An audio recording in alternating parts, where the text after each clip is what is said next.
Hey guys, I'm Urizi. This story is all about what if Naruto's body was possessed by the Nine Tails. The Kyuubi takes advantage of a unique opportunity and possesses Naruto's body. Can the demon cope with a mortal's body? What will happen when Naruto resurfaces? Before we proceed with the story, please like and subscribe to this channel if you liked the video, and don't forget to check the description for the other works of the author if you liked the story. Let's start.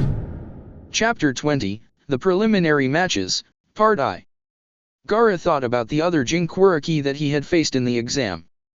He is powerful. My sand is no protection from that sort of energy. How can such a strong ninja come from a place as soft as Konoha? Gaara shifted his weight, listening to the quiet breathing of his brother and sister in the nearby room. Once they had gotten out of the forest of death, summoned a sand Jonin with the two scrolls, and been passed, Temari and Kankura had immediately gone to bed, despite the fact that they had done none of the fighting. Such weakness. But then, they do sleep at night, and since we finished early in the morning, they must have missed some of their sleep. The need for sleep is a weakness. I wonder, does the other container sleep? Gaara stared out the window at the rising sun, pondering this. Sakura opened the doors to Team 7's assigned room in the tower, helping Sasuke to walk. The morning sunlight streamed in behind them. About 10 minutes before they had reached the tower, Sasuke had awoken. He required help to walk, however, because of a strange pain all over his body. Naruto walked in behind them, heavily favoring his left leg. It had still not healed because Naruto's left side was cut off from Kyuubi's chakra. Sasuke pulled away from Sakura once they entered the room, and sat over against the wall. Naruto pulled out the two scrolls that they had acquired in the exam, and tossed them to Sakura. Can we open them? I don't remember them saying anything about opening the scrolls, Sakura asked. Just open them, Sasuke replied gruffly. Sakura looked hurt, but opened the scrolls. Her eyes lit up with recognition. These are summoning scrolls. But it looks like they have to be used together to work. Then use them, Sasuke monotoned. Sakura spread the scrolls out on the ground, the heaven on top of the earth, and placed her hands in the indicated positions. She willed her chakra into the scrolls. A cloud of smoke appeared just in front of her, then dissipated to reveal Kakashi, reading his favorite book. He let out a perverted giggle before putting the book away. Congratulations on passing the second part of the exam. You guys will need to meet in the main room in a week and 2 days for announcements. And, don't be offended by my saying this, but, you guys look terrible. What did you run into? Sakura piped up, we fought some sound ninja, and got their scroll, but then there was this other guy, and... Sakura shuddered at the memory. Naruto started where Sakura had left off. We also ran into a pale guy. He said his name was Orochimaru. Kakashi flinched, his visible eye widening. He paralyzed these two for a while, and bit Sasuke's neck. Kakashi looked, if possible, even more panicked. I fought him, and after a while, he retreated. Kakashi stared at Naruto. This boy fought that traitorous Sannin and lived? But then, Orochimaru certainly wouldn't waste his full power on a genin. But even so, Naruto had improved a lot to be able to hold his own against a ninja of that caliber. Good job, guys. Naruto and Sakura, your room assignments will be given out by the front desk. You need to stay here until the meeting at the end of the exam. Sasuke, you need to come with me. Sasuke followed Kakashi out of the room. Naruto got up and jogged towards the front desk. Sakura followed slowly behind him. Naruto grumbled. His sealed left side required that he sleep as much as a normal human. Naruto inwardly smiled as he realized what he was thinking. He was a human, complaining about being reduced to normal human needs. But even if he had to spend, he still needed to train, though the left side of his body healed slowly, and probably wouldn't be back to normal for another week. The normal injuries would be gone in 2 or 3 days, but the demonic chakra burns would take the longer to fully heal. Until then, Naruto would have to take it easy. Sakura laid in bed, even though it was almost noon. She and Naruto had run all night, and she needed to sleep. But she found that she could not. Every time she started to drift off, she would see the maniacal grin of the pale Orochimaru, or the fearsome, angry Naruto that she had never known existed until early this morning. She could still clearly see Naruto, in the way he had looked while fighting Gaara. He was positively demonic. One side of his body flamed with a red-orange chakra that felt evil, even at a distance. It was not the sort of evil that she had felt when Orochimaru had paralyzed her, though. Orochimaru felt cold and calculating, and was evil in the "I don't care about you" way. Naruto, when he had fought Gaara, had felt evil in the "I will kill anyone who looks at me funny" way. Sakura could still see Naruto's eyes, one blue and round and one red and slitted. Naruto had certainly changed from his youth.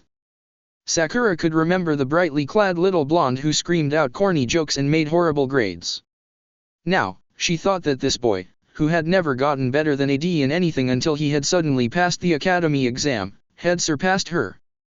He had gotten faster, and smarter, and stronger. And it appeared that he even used weights.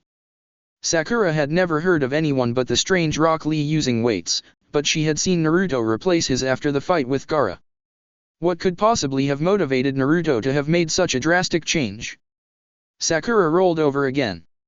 Maybe she would eventually fall asleep. Kakashi drew the final few lines on Sasuke's back.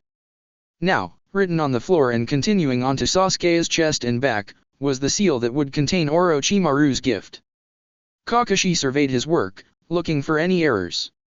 There were none. "Are you ready, Sasuke?" The raven-haired boy nodded. Kakashi pressed his hands over the cursed seal and applied chakra.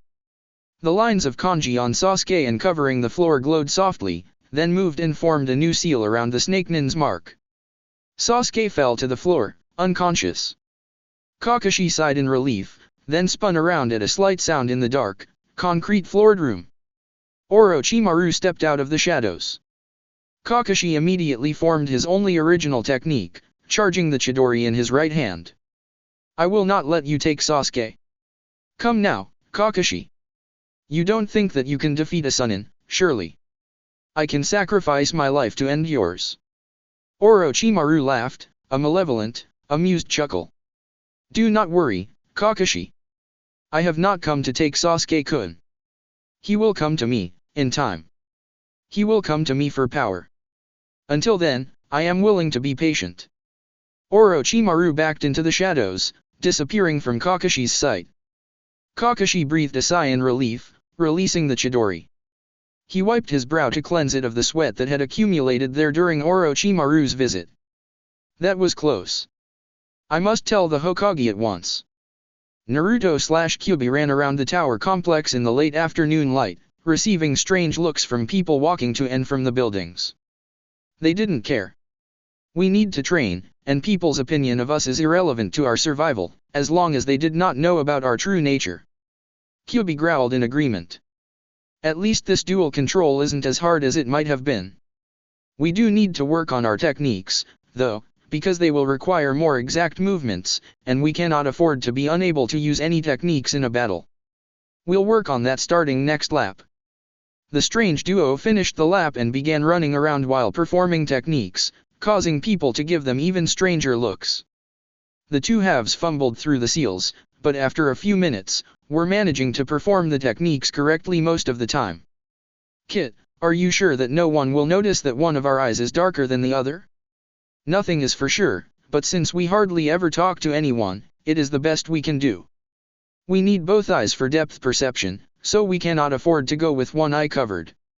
Besides, even if someone did notice, most people do not know about you, and with any luck, no one who does will attribute the fact to your influence. The whiskers are longer on my side, as well. There isn't much we can do about that. It is one thing to pass a single genjutsu past Jonin. But two so close together would be bound to bring attention.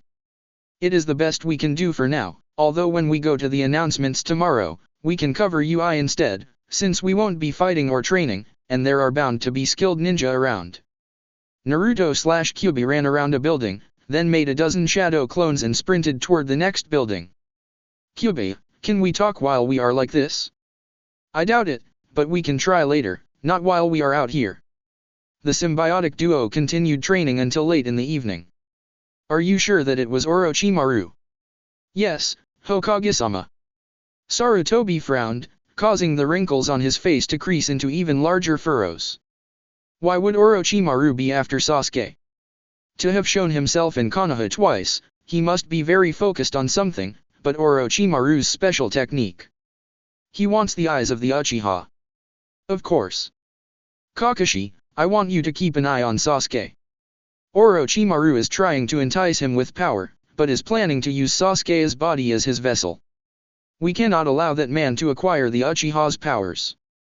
You will stop Orochimaru from doing so, using any means necessary. If that means that you must kill Sasuke, then do so, but only if you have to. We cannot allow an enemy with such power to also have the power of the Uchiha. One such man is enough. Kakashi nodded. You are dismissed, Kakashi. The next morning, the candidates who had passed the Forest of Death gathered in the main room of the tower, in front of the giant stone hands which formed a seal. The genin gathered on the raised tile platform that stood in the middle of the large, three-story room. Ino waited impatiently with Shikamaru and Choji, occasionally brushing her long bangs behind her ears with a hand. The blonde hair promptly came out, and she would put it back. Shikamaru rolled his eyes. Women. Hinata stood behind Kiba and Shino, pressing her two index fingers together. Every so often, she would look at Naruto, blush, then immediately fix her gaze on her feet. Gaara stood in front of Temari and Kankura, arms crossed, with his usual stoic look. Temari leaned on her fan, and Kankura stood still, Karasu strapped onto his back and wrapped in white bandages. The sound team that Team 7 had beaten had somehow gotten 2 scrolls and were now standing in the room, apart from everyone else. Lee was talking excitedly to Neji about how good they were all going to do in the next part, while Tenten stared dreamily at the Hyuga prodigy, who was busily ignoring Lee.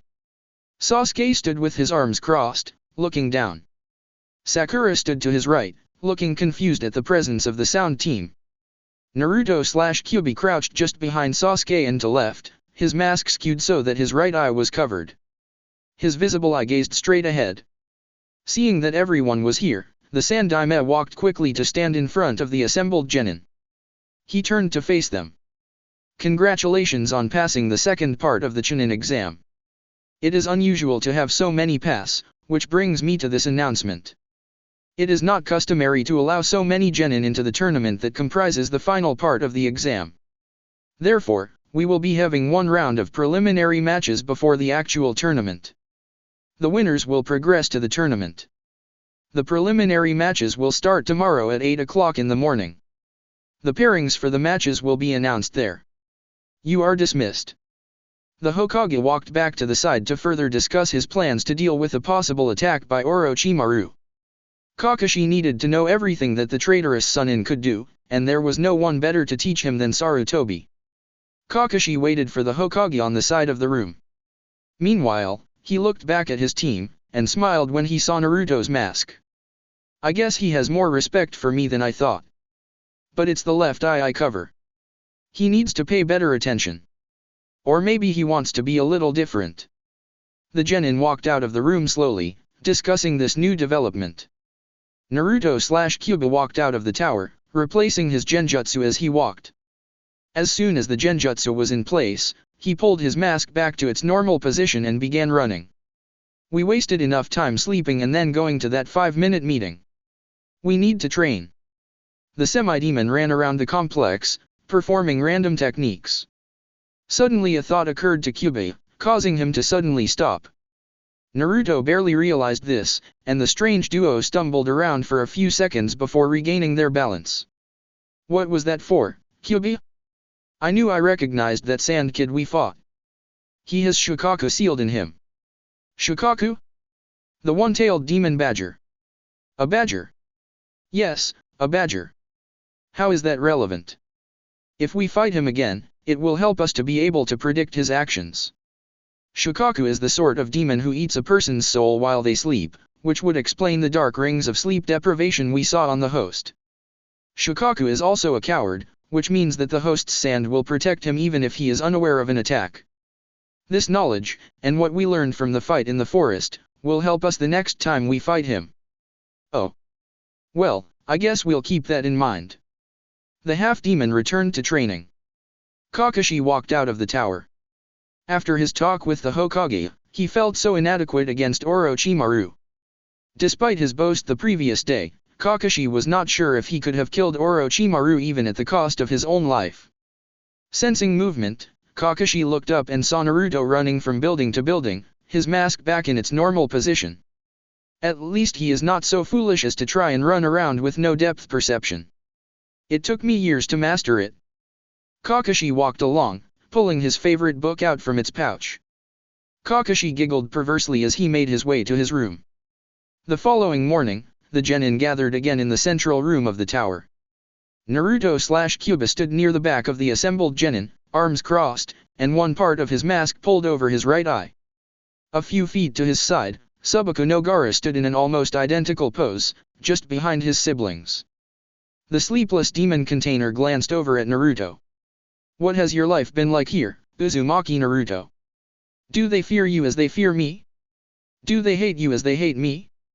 Gaara saw the unmistakable signs of sleep deprivation around Naruto's eyes, though they were far from the impressive black circles that surrounded Gaara's eyes. "It seems you get some sleep, though less than most." Gaara wondered why he was so curious about Naruto. Was it normal to want to know about someone like yourself? Gaara did not know. He had never led a normal life.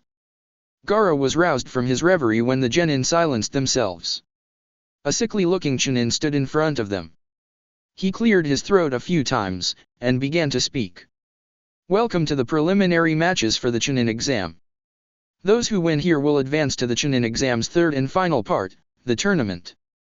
Although anyone may be chosen to be chunin from the tournament, even if they lose in the first round, no one who loses in a preliminary match will be able to be promoted."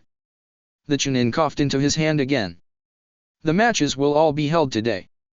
I will be your examiner, and will determine when a ninja is unable to fight, and award victories to the winners. The pairing for each fight will be determined randomly, and the contestants' names will be displayed on the board behind me." He pointed to a large board, which blinked and then displayed, "First match, Aburame Shino vs. Zaku." The chunin coughed again. "Let the preliminary matches begin." Shino looked at the smugly confident sound ninja that stood across the tiled platform. He was vaguely aware of people cheering for him from the railed balcony that circled the room near the ceiling. He saw Zaku smirk. Obviously this sound shinobi had never heard of Shino's abilities, or was blithely unaware of the horrifying things hordes of bugs could do. The sickly chunin held his hand high, then dropped it and jumped to the side of the ground floor. "Hajime." Zaku pulled out a kunai, ready to end this fight at the start. Any ninja dumb enough to wear sunglasses inside shouldn't be a challenge. Suddenly, he saw a swarm of bugs pour out of Shino's gray trench coat. That changes things. The bugs flew toward Zaku. Zaku dropped his kunai, and pushed chakra through the hollow tubing of his arm. A blast of wind blew the bugs away. Zaku drew another kunai and charged. "I have to end this soon. I don't even want to think about what those bugs could do." Shino watched the overconfident Soundnin blow the bugs away, then draw a kunai and charge. He has no chance, now. Shino dodged every thrust of the kunai, and blocked every punch and kick. Every time he blocked the ninja, he left a few bugs, which crawled to Zaku's arms and clogged the hollow tubes that allowed him to use his special technique. Zaku tried a few more punches, then jumped back when he saw the swarm of bugs returning from wherever he had blown them to. He forced chakra into the hollow tubing of his arms. And nothing happened. What is going on? Zaku pushed the chakra harder, but it would not go through the tubing. Shino spoke up. "This match is over, examiner." The sickly chunin looked skeptical, but kept a close eye. Zaku stared at the leaf nin. How dare he assume that this match was over? Zaku pushed his chakra fiercely into the tubing. Holes exploded all over his upper arms as chakra forced its way out. Zaku screamed and fell unconscious. The examiner coughed, and jumped to Zaku's side. He took a short look, then stood up. "Winner, Aburame Shino." After Medical Ninja had cleared Zaku from the arena, the board on the wall flickered to life again. Haruno Sakura vs. Yamanaka Ino. The two girls jumped down to the platform. "Hajime." The examiner jumped out of the way, and not too soon. The instant the match began, the two girls began throwing kunai for all they were worth. A metallic ringing filled the large room as kunai after kunai clashed in midair. Each girl knew that the other was equal in skill and strength. This was a battle of will. Then the girls were out of kunai. Sakura quickly formed a seal and made two bunshins. Sakura and the bunshins ran quickly at Ino. Ino had no idea what to do. She decided upon an image to defend against, but just before it reached her, it vanished in a puff of smoke. Wrong one. Sakura punched Ino in the face, sending the blonde several yards. Ino stood up, and thought about what to do. She decided against having a touching flashback about her friendship with Sakura, and ran straight at the pink-haired genin. But before Ino could land the punch she had intended, Sakura dodged to the side, grabbed Ino's long ponytail, and flung the blonde back across the arena. Ino landed in a heap. Standing up, she drew several smoke bombs from her pouch and threw them all around Sakura. Ino formed three bunshins, and together they ran into the smoke. Sakura spun around as she heard feet running all around her. Then from one side, she heard, "Not so tough now, are you?" Sakura turned to face the voice. She heard footsteps growing closer from where the voice had come from. "Ino, you ruined the effect of the smoke bombs by revealing your position. I'm sorry I have to do this, but..." Ino smirked as she heard her clone speak. It meant that the clone was exactly opposite Sakura from Ino. So the blonde formed a familiar seal, and slumped to the floor. Sakura froze. Why wouldn't her body move? She felt herself jog out of the smoke and raise her hand. She heard her voice say, "Hara no Sakura, forfeit the match." She felt herself form a seal. Suddenly she could control her body again. Mind-body transfer technique. I should have seen that coming. Ino stood up as the examiner said, "Winner, Yamanaka Ino." Naruto/Kyuubi watched the matches, not out of concern for the combatants, but to learn things about how these people fought, should he face them later, and in case he should see something worth emulating. It was interesting to watch the matches with only one eye. It made it more difficult to tell exactly where kunai were going, and if they would hit. They were getting used to it, though. Naruto/Kyuubi heard Kakashi approach from behind them. "Hey Naruto. Am I so cool that you feel the need to copy me? That's almost too funny. Copying the copynin. I'll have to write that down." Kakashi sighed. Nothing got a rise out of Naruto. "Why are you doing that anyway, Naruto?" Naruto and Kyuubi thought quickly before coming up with an excuse. "To see what it would be like to fight like you. Since you fight like that in your Jonin, there must be a good reason for it." "Ah, I see." Kakashi felt no urge to tell Naruto about the Sharingan, so he decided not to mention his reason for fighting with only one eye. The board shone with the new matches pairing, Hyuga Hinata vs. Hyuga Neji. Medic Nins hauled Hinata from the arena after the fight. The fight had been a complete victory for Neji, and had lasted only 30 seconds. Hinata was too slow to hit him, and was too afraid to think clearly. The board flickered to life again. Uchiha Sasuke vs. Yoroi. Chapter 21, The Preliminary Matches, Part 2. Seeing his name on the board, Sasuke jumped down to the tiled arena. He saw a tall man in sunglasses drop onto the other side of the platform. That must be Yoroi. Yoroi wore a veil over his lower face. It matched the dark purple-black of the rest of his outfit. Sasuke noticed the sunglasses. Does he have abilities like Shino? I don't think he is from the Aburame clan, but I can't be sure. Maybe he has some other problem. The examiner, seeing that both ninjas were in place, shouted, "Hajime!"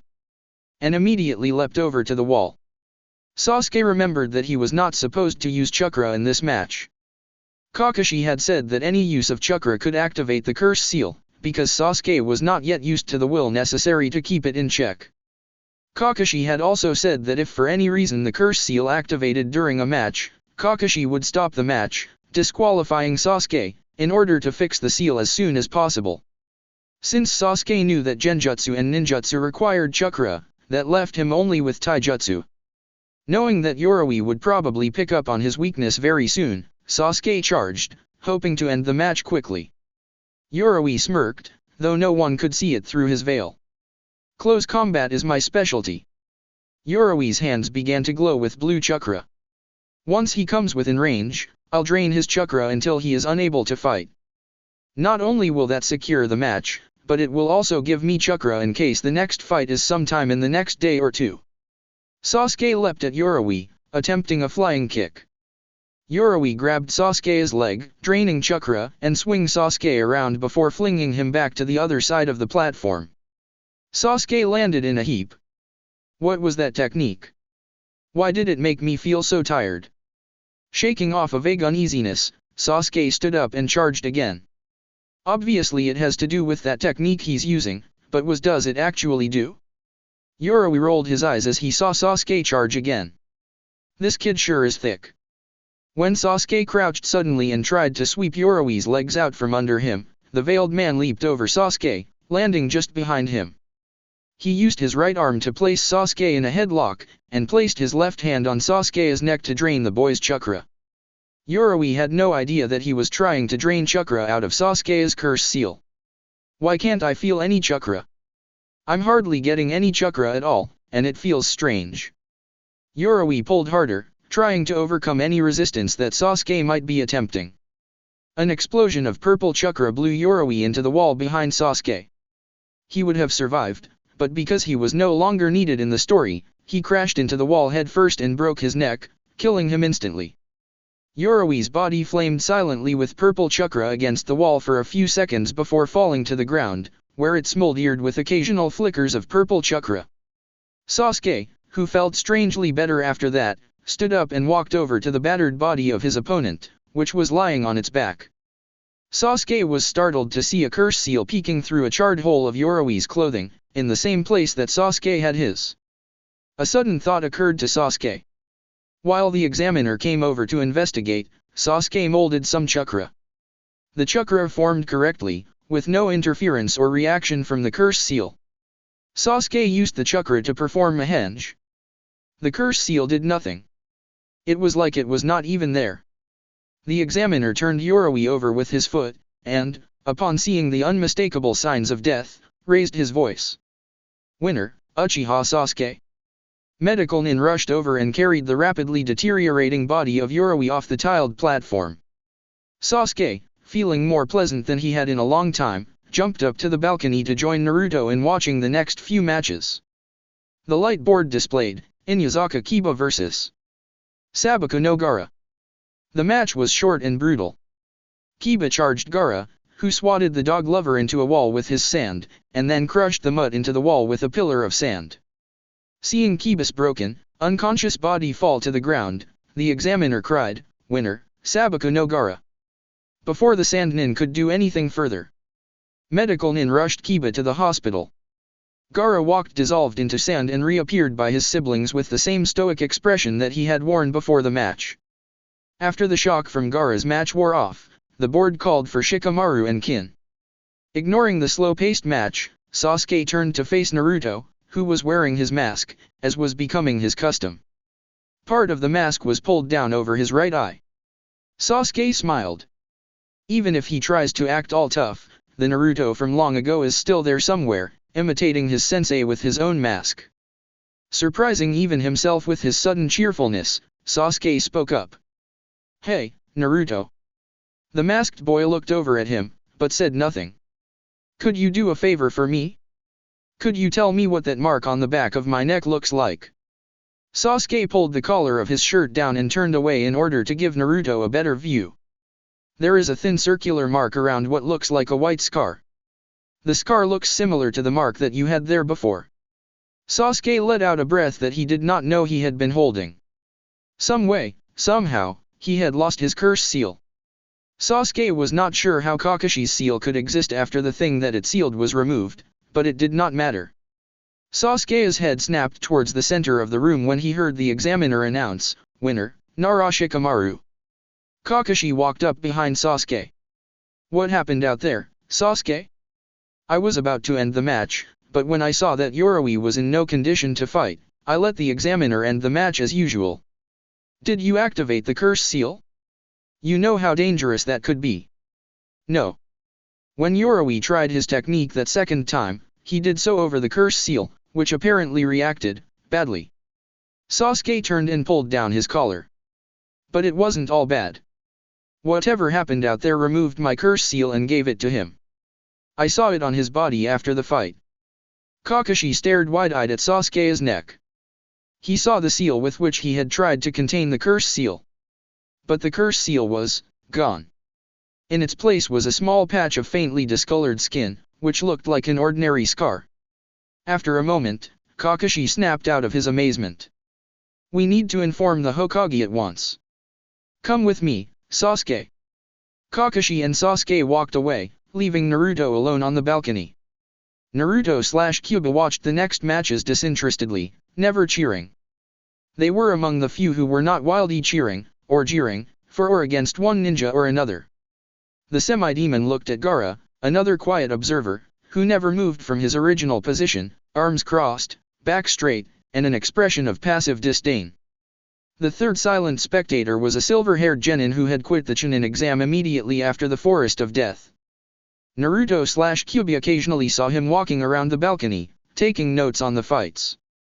The duo had noticed him especially after the surprising finale to Sasuke's match, which the silver-haired genin had watched with a mixture of unconcealed surprise and alarm, before scribbling furiously in his notes.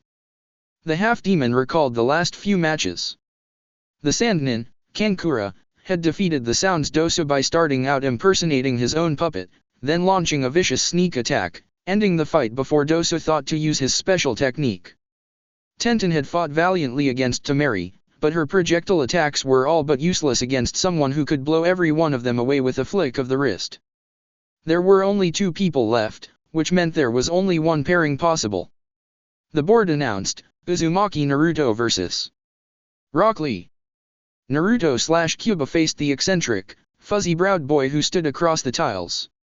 It will be strange to fight this human, since he was the inspiration for most of our training.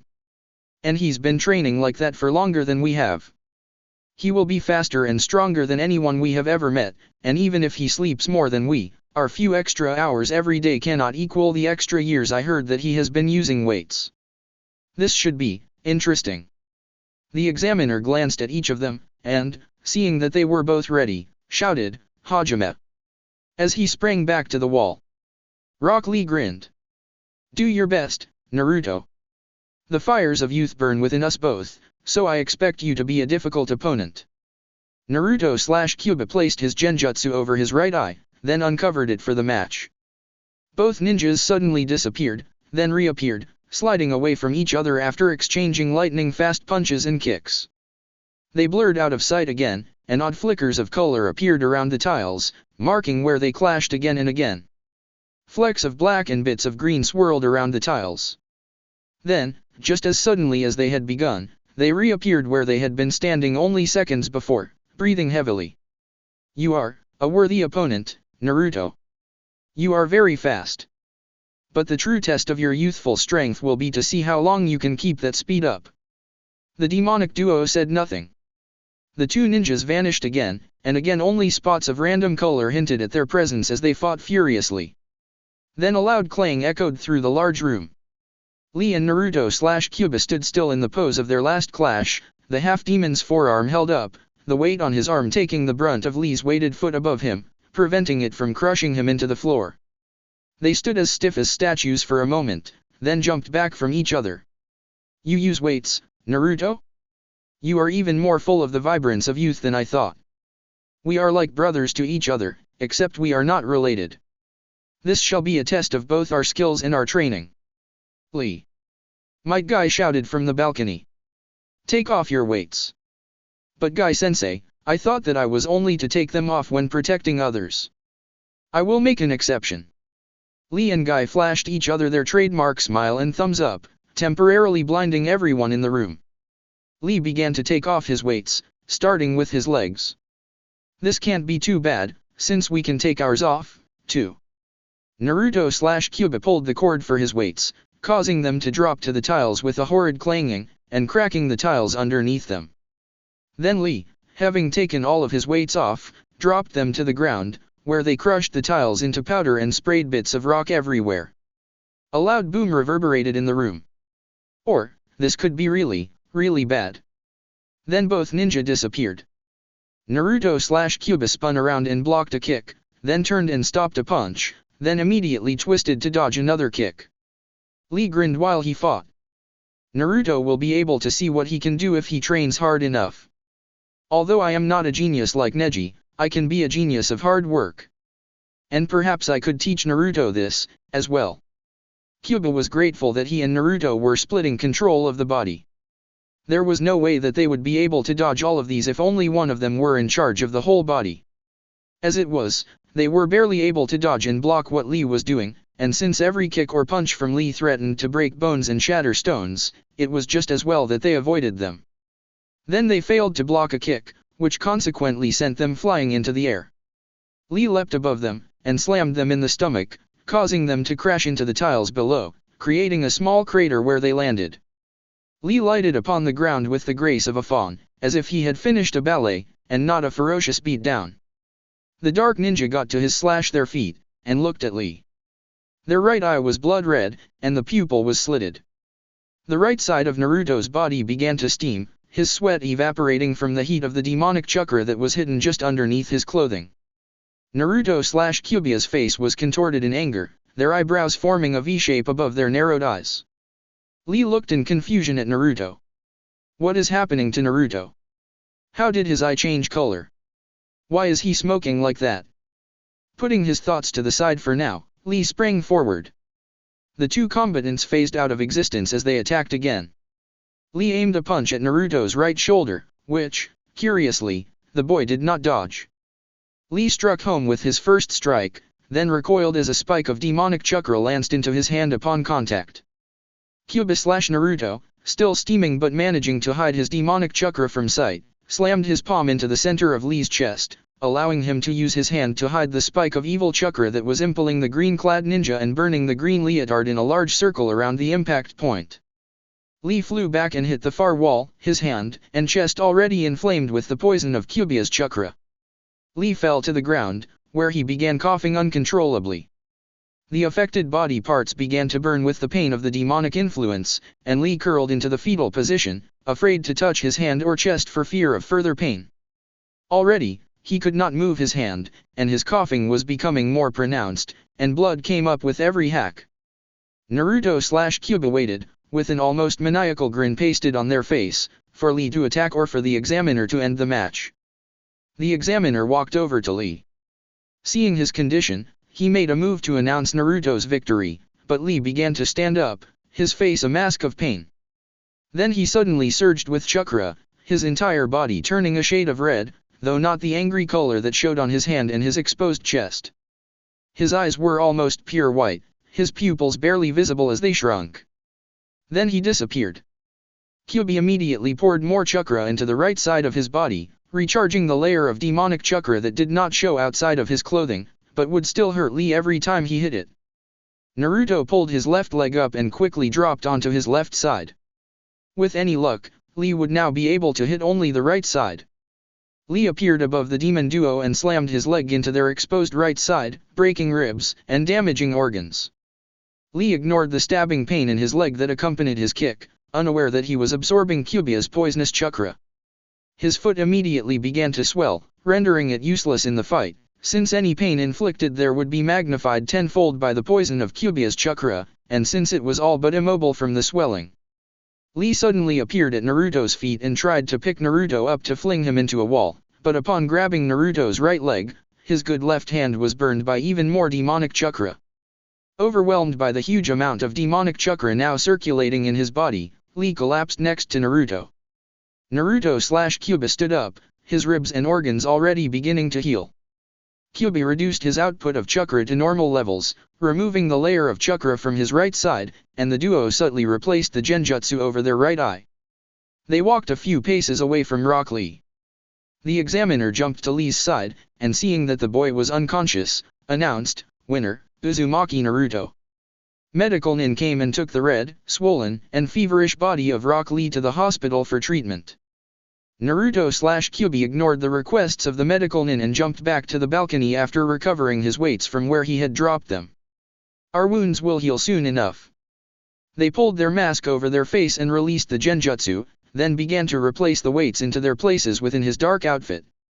The Sandaime, though disturbed by what he had seen in Naruto's fight, retained his appearance of calm as he announced that the final section of the Chunin exam would begin in 2 weeks, to give the people who wanted to attend time to arrive, and to give the ninja still in the exam time to recover and train. After making the announcement, he walked back to the side of the room, and watched as people filed out, talking about what they had seen and done. Kakashi walked up beside the Hokage. "I know you saw it, too." Sarutobi sighed. "Yes, I saw it. It is indeed troubling that he possesses such control over the special chakra." He mentally checked their surrounding for listeners, and that he feels the need to hide it. It was painfully obvious to me that he was concealing the chakra within his clothing. Poorly, of course, because that chakra is not the sort of thing you can hide from someone who has felt it before. It is not a subtle thing. The old man took a puff on his pipe. And I noticed something strange about his face. I had passed over it before, because I did not expect that sort of thing from a genin, but I think he is using a genjutsu over at least one of his eyes. Kakashi looked at the Hokage. A genjutsu? Why? I do not know. But I fear the worst. We already saw that he tries to conceal that chakra. What if his guest was affecting him in ways not foreseen by the fourth? What if he is turning into something? What if his guest were influencing his conscious thought? There are so many things that could go wrong with such a complicated seal like the one the fourth tried so many years ago. We need to keep an eye on Naruto. And by we, I mean you, Kakashi. I will be busy preparing for the tournament, and the conclusion of the Chunin exams. Your mission, if you wish to call it that, the Sandaime continued, is to monitor Naruto for these 2 weeks and see if he does anything out of the ordinary. If you see anything suspicious, tell me immediately. Do not, under any circumstances, confront Naruto, or even talk to him. Of course, Hokage-sama. But who will teach my students? I will find some temporary replacements for you. And Kakashi, try not to let Naruto see you. Very well, Hokage-sama. Kakashi followed Naruto from a distance, and saw the boy walk out of the doors of the tower, and then begin to sprint down the only orad to the village. Kakashi exited the tower and jumped up to the trees, stealthily following the masked, black-clad genin. Naruto/Kyuubi sprinted back to the village as his ribs finished healing from Lee's powerful kick. We still have a long way to go before we can even be the equal of all of the genin here. We're lucky that Green Guy collapsed when he did. Another 1 or 2 of those punches would have done us in. Yeah. But I get the feeling that genin that strong are the exception and not the rule. Still, we have a lot of training before we'll be able to hold our own against a good genin. Before they got back to the village proper, Naruto/Kyuubi turned to the side and continued to his training area. Once there, he began running along the well-worn path he had made in the ground, using techniques occasionally, most of which were Kagebunshin's, and running back and forth along his trail. Kyuubi was focused on the training, but was jolted out of his concentration when Naruto stumbled on a route that had been there since they had started using this seemingly abandoned training area. What is wrong with you? That route has been there forever. Something is wrong with the training area. Naruto/Kyuubi sniffed the air, and indeed, they could taste a new scent, the scent of freshly dug dirt. They followed it to the place where they had buried those villagers from so long ago, who had followed him here to kill him. There was a large hole in the ground, and all of the villagers' bodies were missing. That's bad. Sarutobi had hardly sat down in his office in Konoha after returning from the Chunin preliminaries, before 2 Umbu burst into the room. The Hokage looked up at them. The man in the cat mask pointed to the Umbu in the dog mask. Speak, said the Hokage. The Umbu in the dog mask spoke hurriedly. You recall those villagers that went missing months ago? We found them buried in a mass grave in the unused training ground. The bodies are too rotten to see what killed them, other than the fact that the weapons were sharp, but we are investigating who might have done this.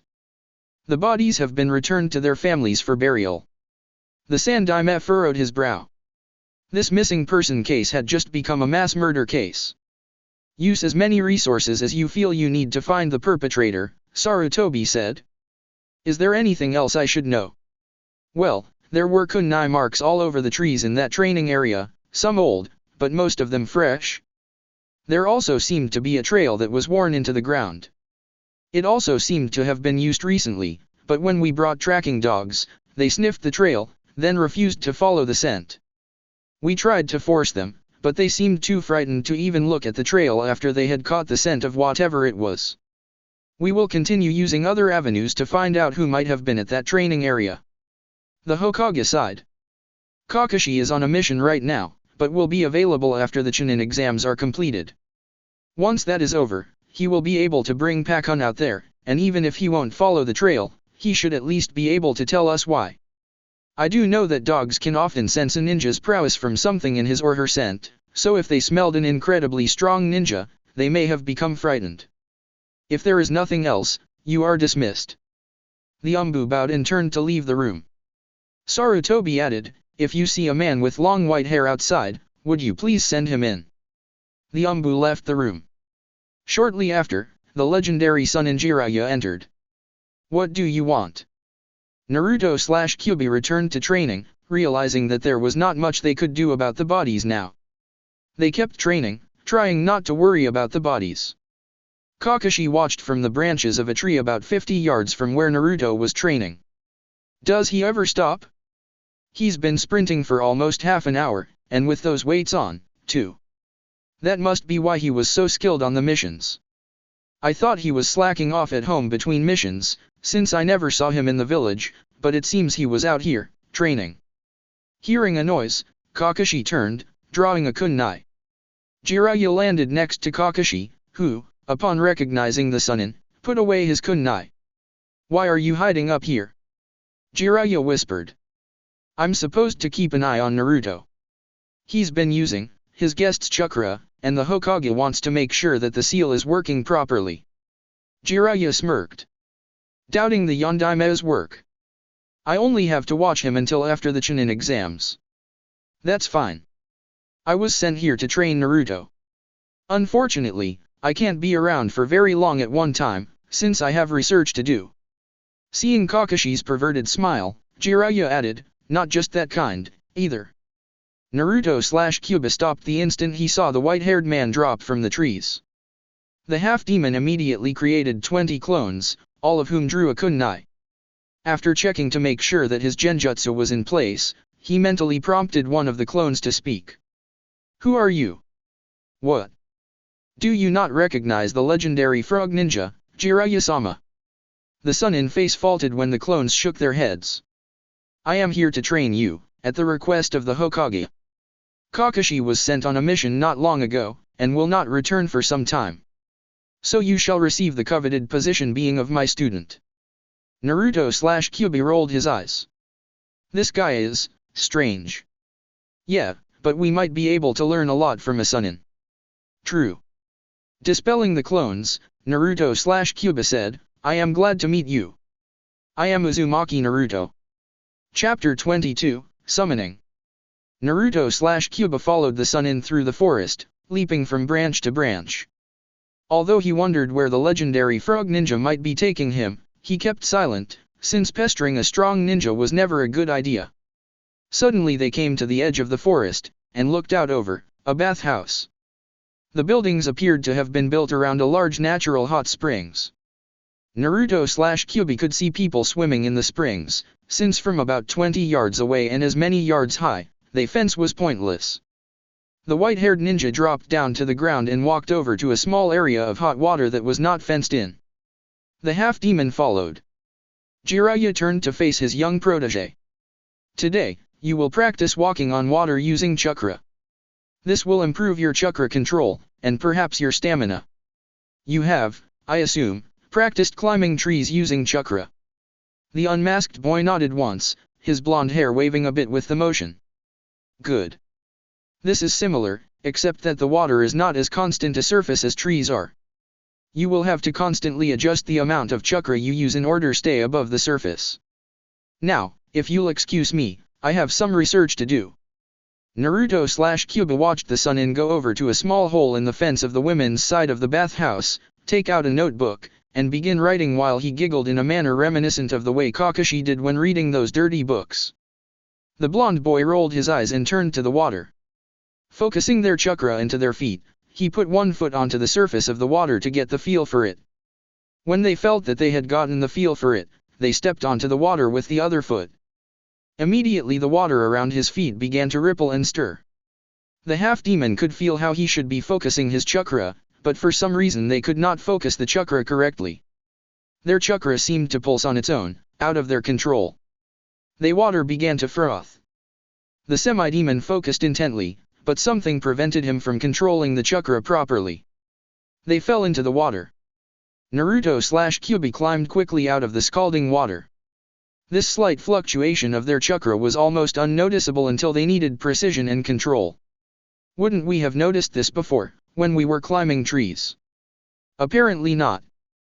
The blonde tried several more times, each time lasting a second or so longer, but every time they thought he had gotten it, their chakra's pulsing rhythm would cause the water to stir, which made the pulsing effects more noticeable, which made the water froth like it was boiling, which caused the half-demon to fall into the water yet again. After an hour of practice, the blonde had only managed to last up to 10 seconds on the water. Jiraiya walked over to the boy as the semi-demon climbed out of the water again. Although the Sunin had been peeping, he had also looked back occasionally to see how the boy was doing. He was disturbed by the lack of progress. "Hey, Naruto. Try one more time for me."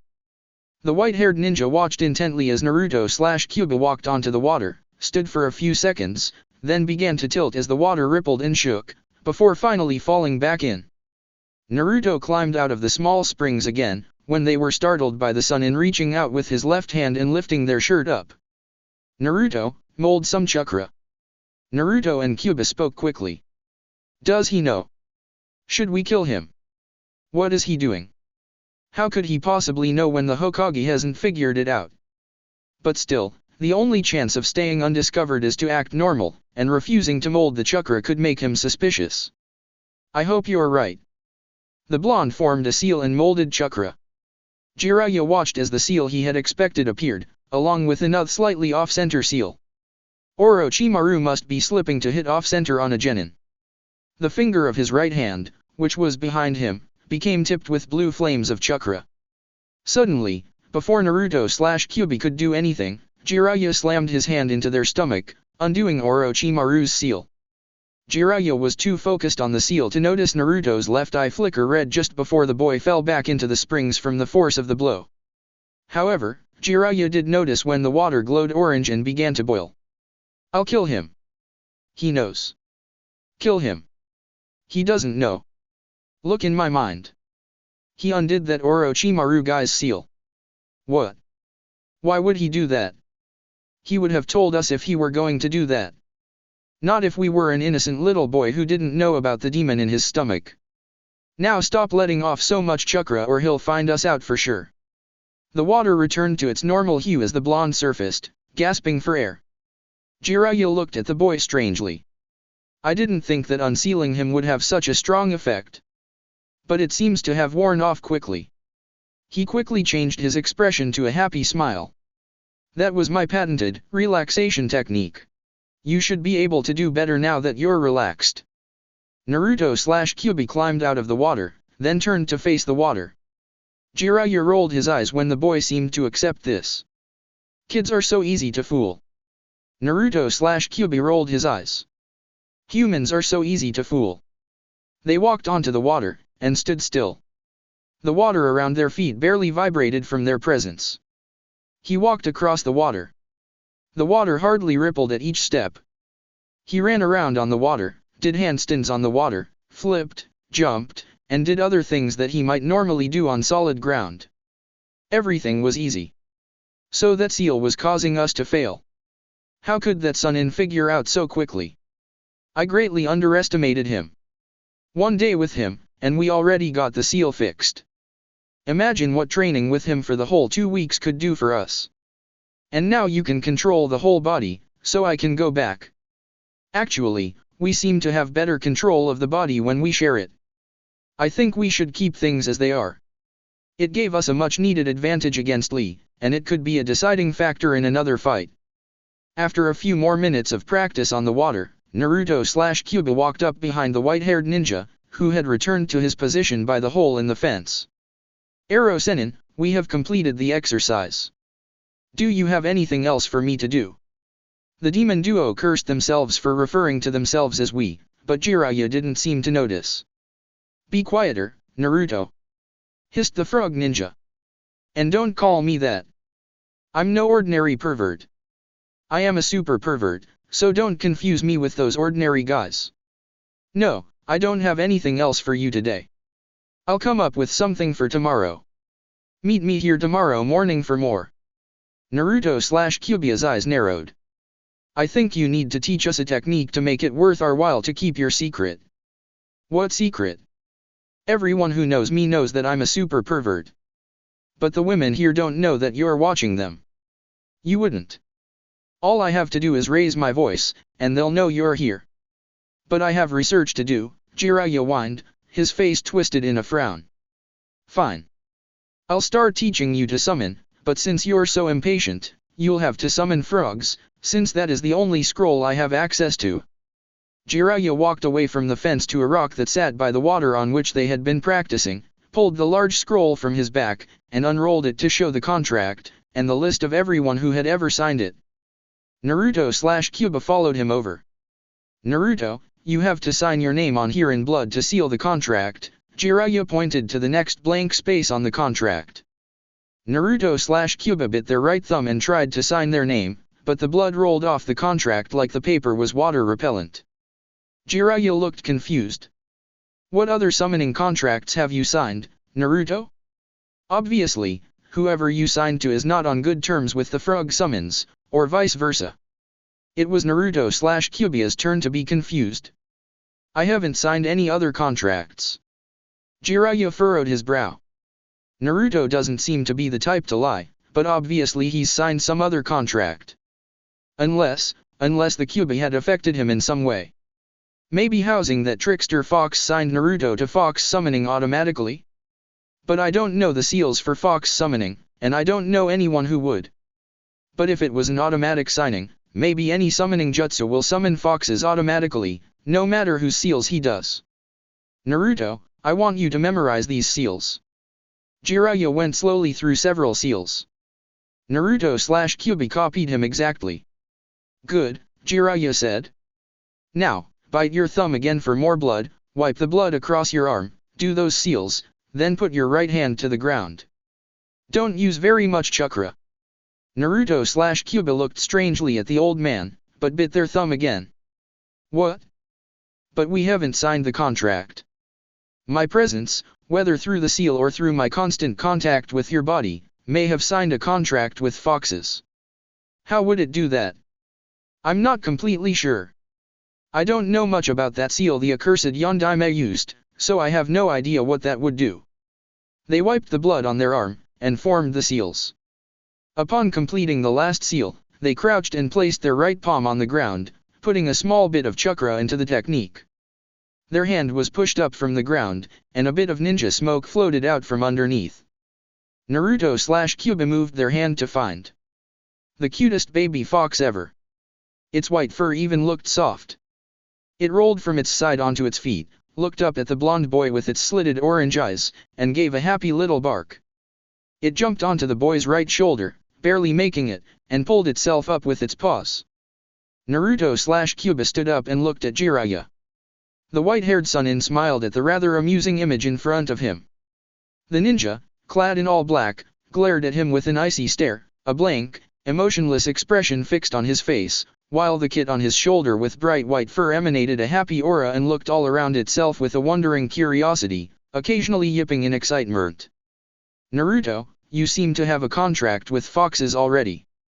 That would explain why you could not sign the frog contract.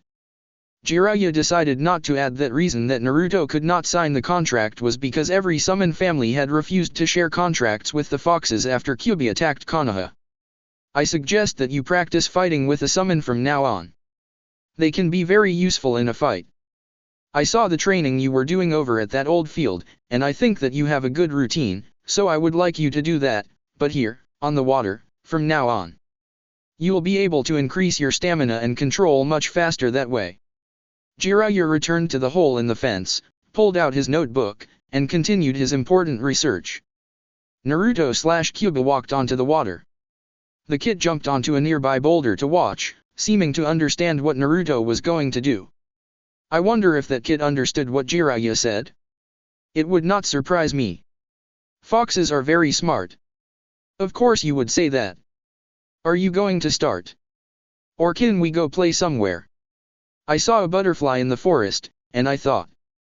Naruto/Kyuubi flinched at the voice that suddenly spoke in their mind. What was that? That was me, master. You didn't know we could speak like this? Great, another voice in my head, Naruto thought, though he was glad for another friend. I can hear that, you know. Naruto/Kyuubi stared at the tiny fox. I can hear you when you think out loud, like when you talk to Lord Kyuubi. Because you have our Lord sealed inside you, you are able to communicate with us telepathically. Are you going to train? Then I'm going to go home. The tiny fox vanished in a cloud of ninja smoke.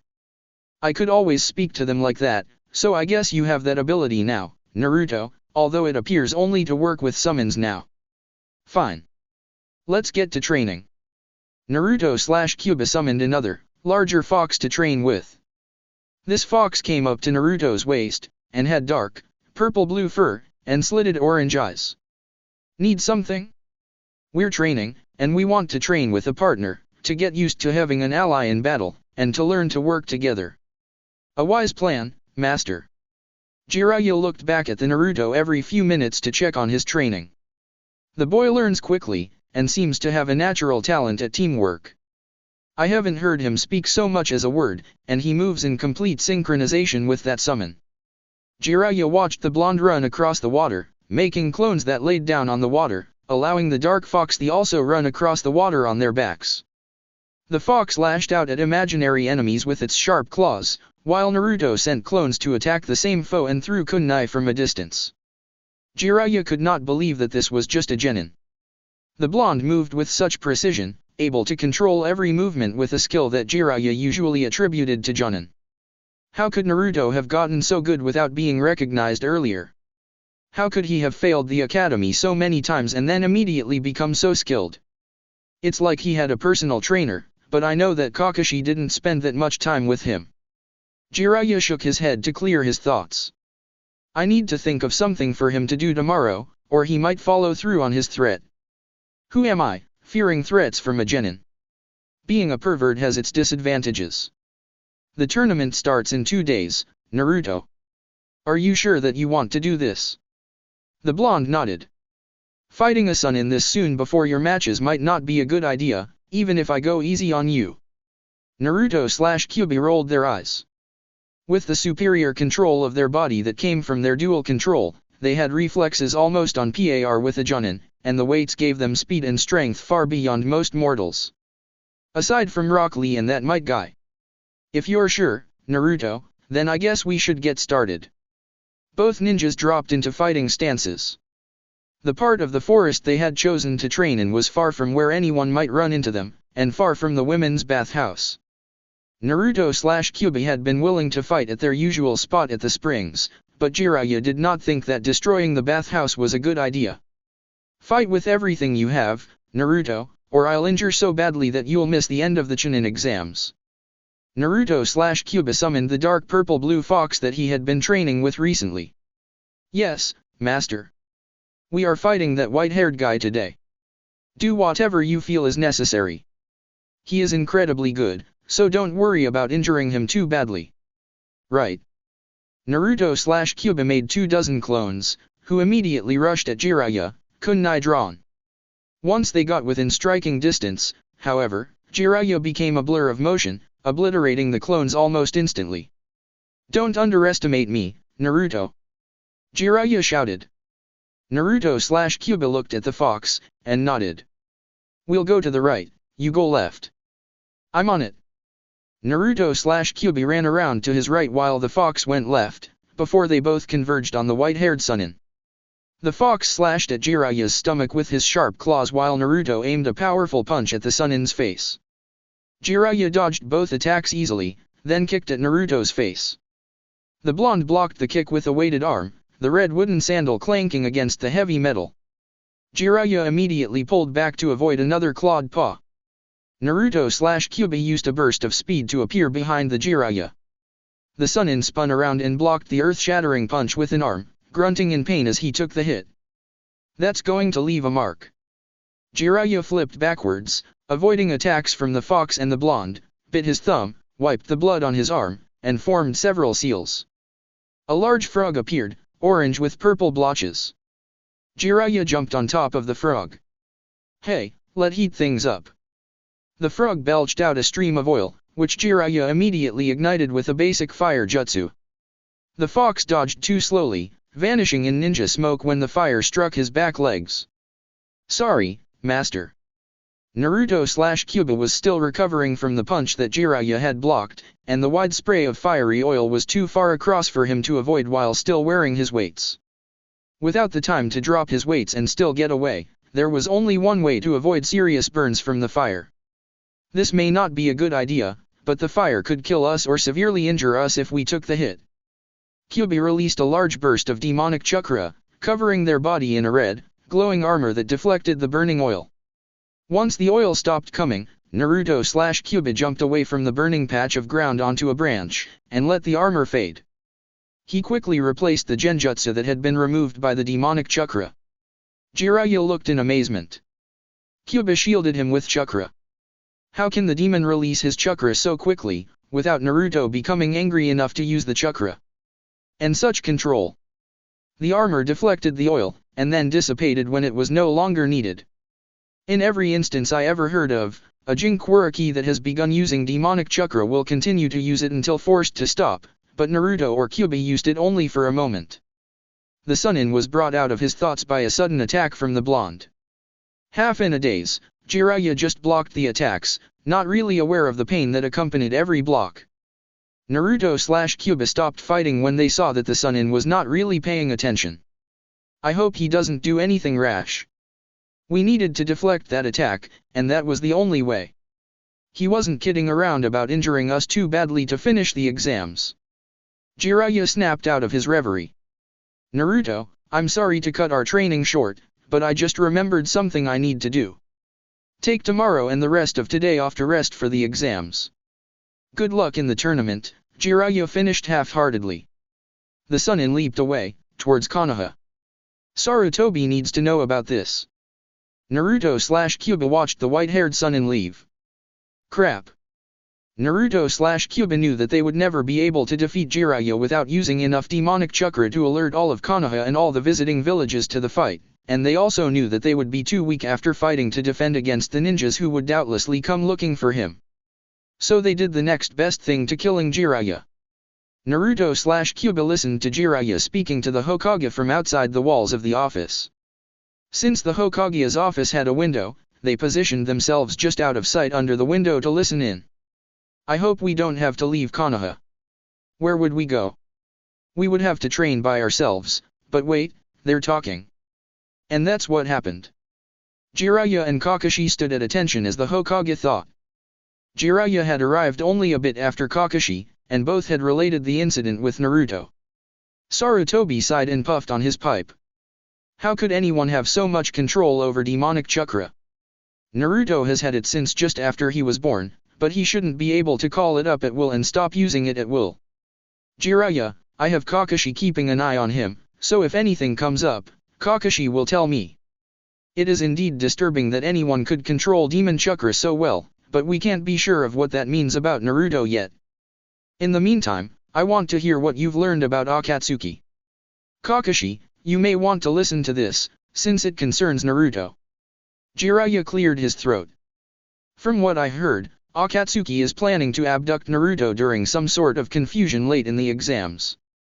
They didn't say what the confusion would be, but I got the sense that they were merely taking advantage of a situation that was being planned by someone else.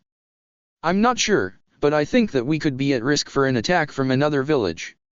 As for Naruto, they have designated 2 men to capture him, Kisame, and Uchiha Itachi. The Sandaime had a pained look on his face.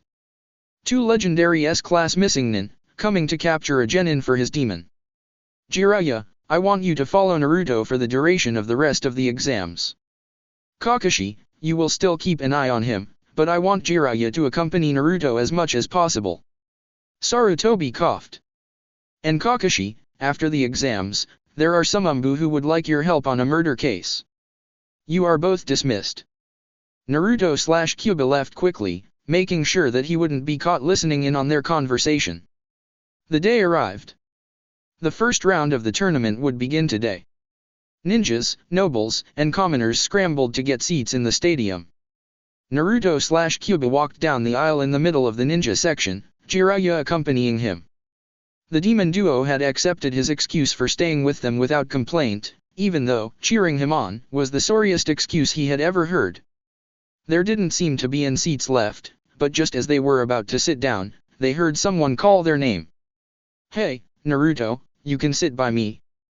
Yamanaka Ino waved and pointed at the space next to her on the bench, near the aisle. If Sasuke won't sit by me, I can go for the other dark, cool, angsty guy. I heard a rumor that he killed over a dozen people on his first C-class mission. It can't be true, but he must be really good to get such a reputation. Naruto/Kyuubi sat next to the blonde-haired girl, and Jiraiya sat on the other side of Naruto. You got a girlfriend? Jiraiya cooed. And here I was, thinking you spent all your time training. Ino blushed slightly while Naruto/Kyuubi rolled their eyes. It's not that, I just thought he needed a seat. Ino stammered. Sure you did, Jiraiya prodded. And maybe you needed Naruto to sit by you, Just couldn't resist his rugged good looks. His bright blonde hair? His dark, angsty attitude? His beautiful blue eyes. The half-demon shivered at being called beautiful by another guy. Ino turned a brighter shade of red. It wasn't that. So you don't deny that you find him attractive? Why did we have to sit between these two? Because there weren't any other seats left. Oh, yeah. Just because he's attractive doesn't mean that dash. Ino put a hand over her mouth as she realized what she had said. Jiraiya laughed loudly, thumping the blonde boy on the back. You're a lucky man, Naruto. Ino fumed at the white-haired man's behavior. Just who do you think you are? Jiraiya stood up and put on his theatrical attitude. I am the great Frognin, the awe-inspiring Sunin, the legendary Dash. Pervert. Jiraiya glared at the blonde boy. The legendary Jiraiya, you numbskull. You are a pervert, though. Ino fumed. A pervert was teasing her about boys. You sick man. How dare you say those things when you are a closet pervert? Naruto/Kyuubi saw their chance to get a little breathing room from Jiraiya. He's not a closet pervert, he's a self-designated super pervert. Ignoring Jiraiya's pleading look, the dark ninja continued. He trains me over by the women's bathhouse so that he can peep while I practice. Ino looked about ready to explode. Did I mention he takes notes on what he sees so he can write dirty books? Pervert. Jiraiya bolted, Ino hot on his heels. Naruto/Kyuubi sprawled out on the now open space on the bench. That was too easy. Most mortals are like that. You just have to find the right leverage. That's it for part 4. Thank you for watching and see you on the next video.